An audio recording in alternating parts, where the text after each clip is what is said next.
Est-ce que vous êtes dans la joie? Est-ce que vous allez le Sengo? David disait que je suis dans la joie quand on me dit d'aller dans la maison de l'Éternel. Daudi abadai koloba nazalaka ne Sengo tona yaka na ndaku ya Nzambe. Est-ce que vous aussi vous êtes dans la joie? Est-ce que tu ne peux pas le Sengo? Parce que quand David disait là, il ne disait pas par hasard. Il savait de quoi il parlait. Il savait que lorsque je pars dans la maison de l'Éternel, c'est là où il y a la solution. C'est là où il y a la réponse. C'est là où se trouve la guérison. Et Dieu vous bénisse richement. Avant de commencer, j'aimerais d'abord me présenter. Je m'appelle Frère Justin Moulumba. Aujourd'hui, ce n'est pas ma première fois de se tenir ici. J'ai déjà prêché ici beaucoup. Et je remercie le pasteur et révérend Trésor pour sa confiance envers moi. Parce qu'il a connaissance avec beaucoup de prédicateurs. Mais il m'a choisi aussi d'être du nombre. Et Dieu le bénisse richement. Vous aussi, que le Seigneur vous bénisse. Est-ce que vous êtes dans la joie de ma présence? Je ne suis pas seul parmi vous. Je suis accompagné par mon épouse. Elle est au milieu de vous. Je la demande de se tenir debout. Elle s'appelle Jeannette. Elle a dit, comme vous partez au service du Seigneur, je vais vous accompagner. Je serai toujours à côté de toi. Encore une fois, que le Seigneur vous bénisse richement. Une autre chose, je suis surpris quand je vois l'église. Ce n'est pas tel que j'avais laissé. Je vois un changement. C'est-à-dire Dieu est dans les choses. Quand Dieu est dans les choses, il n'y a pas moyen de forcer. Tout doit se passer seulement comme ça. Et pasteur nous a dit de parler sur un sujet. Dites-moi ce que Branham a dit. Vous-même, vous avez écouté comment il a parlé? Il a parlé de bonnes choses. Pourquoi Branham? Parce que beaucoup de gens se demandent. Il aime trop Branham.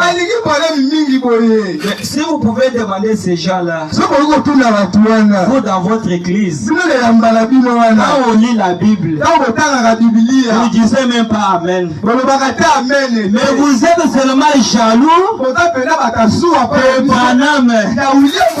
Parce que de dire ici, quand vous allez manger, vous allez vérifier ce que vous mangez.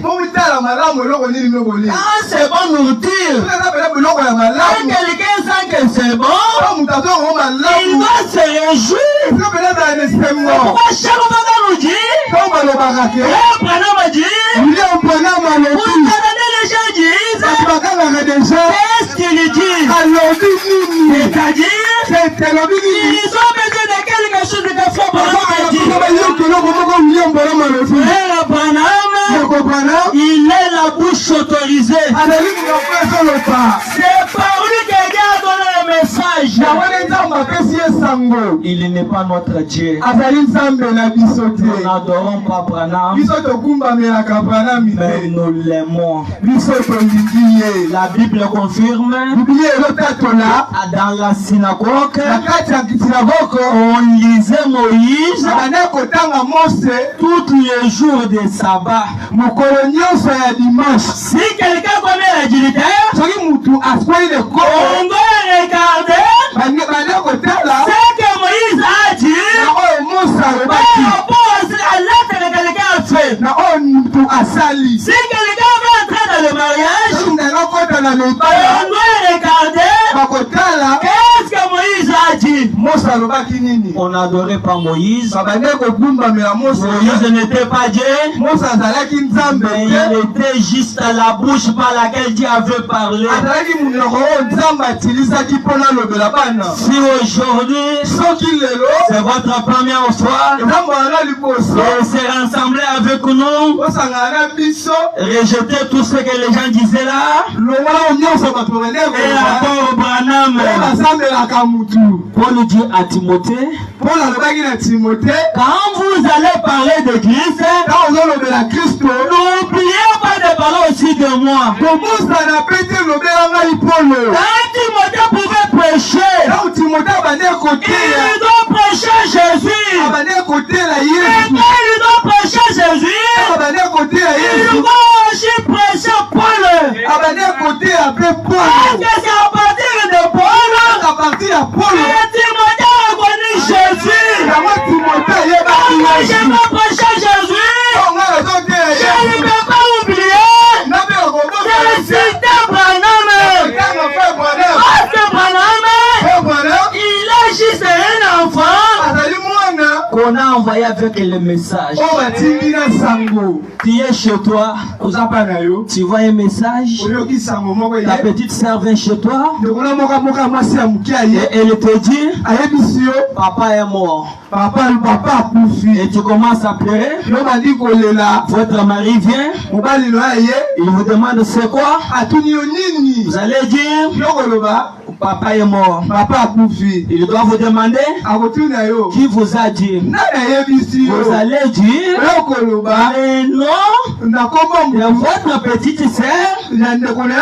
qui mwasi vous a donné le message. oyo apesi yo sango Mais lui aussi, ye pepe il a quelqu'un ye baza na qui motu lui a donné ce travail-là. oyo apesi ye mosala Va dire à ta grande sœur yebisa yana ya que mokolo le ya mwasi papa est mort. papa Mais akufi. comme toi, lokola yo tu as vu que ta petite sœur, ntango yo mo ndeko na c'est mwasi elle qui t'a donné cette nouvelle-là. oyo apesi yo sango wana Quand les gens doivent te demander, ntango bato bakotuna yo il t'a dit, nani ayebisi toi tu dois dire seulement, nana koloba ndenge moko c'est mon chien qui m'a dit. ezali moshinga nde alobi Ce n'est pas que eza te le message appartient à Mouchina, eza sango eutima moshinga mais te Mouchina moshinga est la personne par laquelle aza moto oyo kaka il vous a amené le message. ezali kaka porteur Chaque mpona personne memisango qui te demandera, motu nyonso il akotuna t'a donné ce message, apesi yo sango il lui dira toujours, c'est Mouchina qui m'a donné le message. moshinga nde apesi nga C'est sango avec nous na aussi. biso mpe lokola awa C'est avec nous aussi. oyo tozali awa Au temps du soir, ntango ya Dieu poko nous a visités pamba yo à kotala biso travers un ministère, ntongo un moko prophète puissant moko ya nguya appelé William ye nde mosakoli na biso Si tu dois accepter le message, olingo ya masango na ntango vous allez trouver le salut. yo nde okozwa lobiko Parce que le message na ntango appartient à Dieu. euti epa nzambe ya Refusez moto le message. koboya sango na C'est-à-dire ntango vous êtes en train de refuser Dieu. koboyi nzambe Je ne sais pas si vous écoutez. nayebi te soki bozoyoka Quand Noé était en train de prêcher, ntango noa bande koteya si toi tu refusais Noé, toko boyi noa c'est-à-dire tu as refusé à Dieu. carrément. Est-ce que vous êtes là? Est-ce que vous savez là? Tous ceux qui avaient refusé Noé, ils étaient morts. Ils étaient morts. Mais ceux qui étaient derrière Noé avaient trouvé la vie. Je ne sais pas si vous écoutez. Quelqu'un pouvait dire, mais pourquoi vous lisez des brochures? Les brochures, c'est la Bible expliquée. Cette Bible que vous voyez, c'est un forêt. Mais pour entrer dans le forêt, vous devez avoir un guide. Et on parle d'un guide. Un guide, c'est quelqu'un qui connaît le chemin. Maintenant, regardez. Les autres, comme ils ont fait la théologie, ils nous ont entrés dans cette forêt sans conducteur, sans guide. Et quand ils nous ont retrouvés ici, ils nous ont trouvé trois dieux. Qui est le Père, qui est le Fils, qui est le Saint-Esprit. C'est pas d'un guide. C'est Père, Fils, Saint-Esprit. C'est la même personne. Il s'appelle Jésus-Christ. Sans plus tarder, je vous demande de vous tenir debout. Nous allons lire la Bible. Nous avons lisé la Bible. Nous allons ouvrir nos Bibles. Le livre de Jean, chapitre 1. Au 45e verset. Nous lisons au nom du Seigneur Sauveur Jésus-Christ.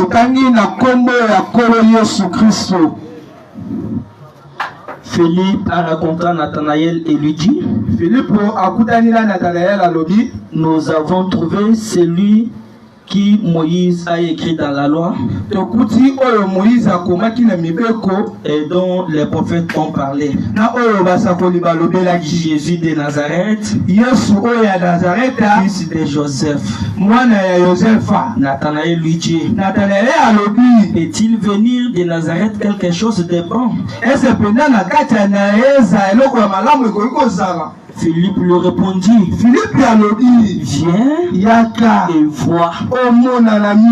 Jésus, voyant venir à lui Nathanaël, dit de lui, voici vraiment un Israélite dans laquelle il n'y a point de fraude. D'où me connais-tu, lui dit Nathanaël. Jésus lui répondit, avant que Philippe t'appela,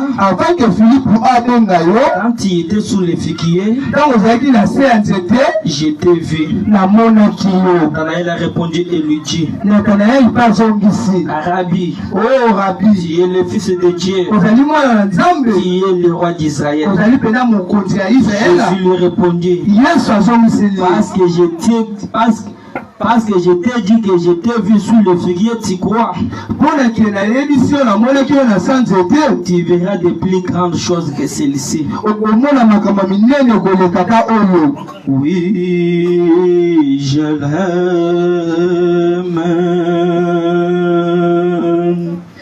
Oh, je l'aime. Parce qu'il m'a aimé, donnant sa vie pour moi.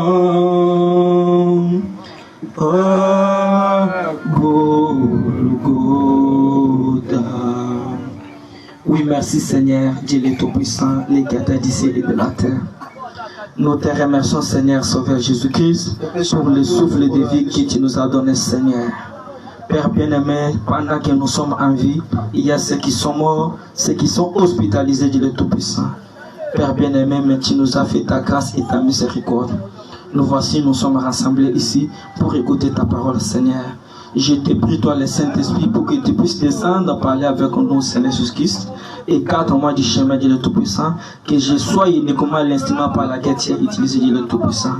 Que tu puisses répondre à toutes les questions de tes enfants. Que tu puisses bénir, Seigneur Jésus-Christ, guérir ceux qui sont malades et répondre à ceux qui ont des questions. Tout nous l'avons consacré en ta main. Au nom du Seigneur et Sauveur Jésus-Christ. Amen. Amen. Encore une fois, que le Seigneur vous bénisse richement. Est-ce que vous êtes dans la joie? Manifestez la joie. Manifestez la joie. Alléluia. Il est vivant. Il est ressuscité. Il est vivant. Il est ressuscité. Il est ressuscité. Il est vivant. Il est ressuscité. Il est vivant. Acclamez pour le Seigneur.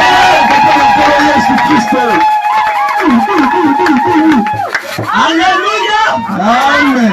Moi dans une église, j'aime là où il y a des bruits. Est-ce que vous êtes ici? J'aime là où il y a des bruits. C'est ça même la vie. Là où il y a des bruits, c'est ça même la vie. Et regardez la différence entre les maternités et le cimetière.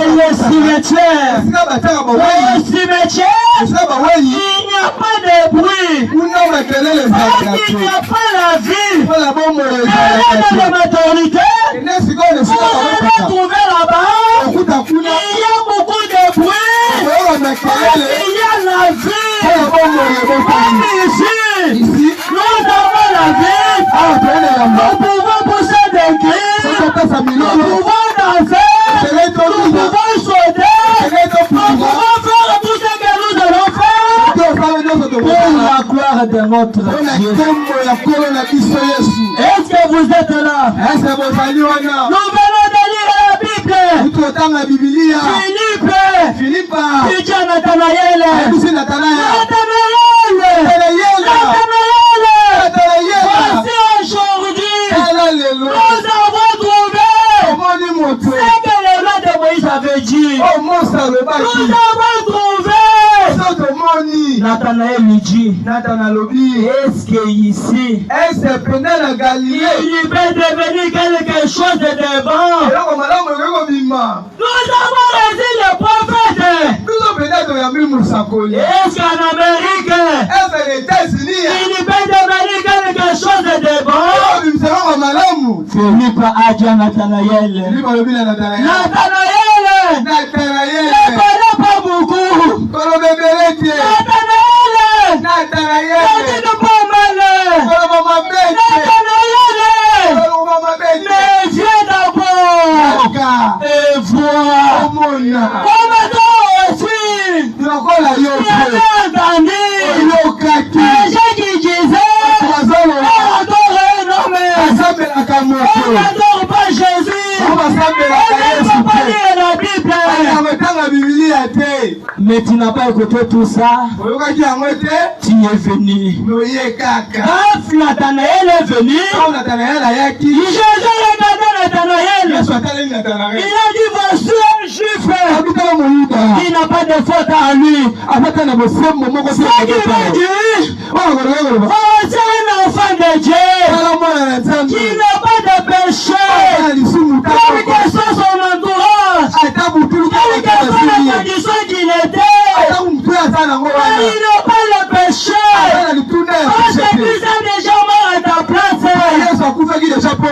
Nathanaël a regardé. Ah bon? Oh, ça c'est quoi ça? Jésus a dit à Nathanaël, je t'ai vu avant que Philippe t'a appelé. Moi je t'avais vu. Ma soeur, avant qu'on te donne l'invitation, Jésus te connaissait déjà. Jésus te savait déjà. déjà. Qui est dans le programme de Jésus. Qui est dans son calendrier. On a donné l'écouter. On n'a pas résisté dans son cœur. Automatiquement. Parce qu'il a vu le Messie. Il a vu le Messie. Quand Nathanaël a regardé, il a dit non. Ça ce n'est pas un homme. On nous a dit un prophète viendra. Il fera ces choses. Quand Nathanaël a regardé, il a crié sans avoir allé demander à son entourage, sans aller demander à son pasteur, sans aller demander qui qu'il soit. Il a vu la parole. Il a crié. Quand on attend la parole de Dieu, et quand on est convaincu, ça c'est Dieu, nous devons croire. Nous devons croire. Nathanaël a crié directement. Il n'a pas entendu. Il a crié. Oh là là là là là là. Est-ce que vous êtes là? La parole de Dieu c'est quoi? La parole de Dieu c'est Dieu lui-même. Quand vous allez croire à cette parole, c'est-à-dire vous avez crié en Dieu. Est-ce que vous êtes là? Est-ce que vous êtes là? Les disciples avaient demandé à Jésus. Quel est le signe de ta venue? Alors toujours je reviendrai. Mais quel est le signe? Nous vivons dans un âge où l'homme va toujours des signes. On est passé à la vertu. L'homme lui, il veut seulement quelque chose. Il est comme l'invisible. Pour mettre sa foi dedans. C'est pourquoi vous voyez, ils avaient fabriqué les épaules de rein. C'est pourquoi vous voyez, il y avait la piscine de Bethesda. C'est sa nature. Il veut seulement quelque chose de visible. Il regarde avec ses yeux. Pourquoi Dieu au ciel a regardé l'Odyssée. L'Odyssée dans le péché. L'Odyssée aveugle. L'Odyssée nuit avec des yeux.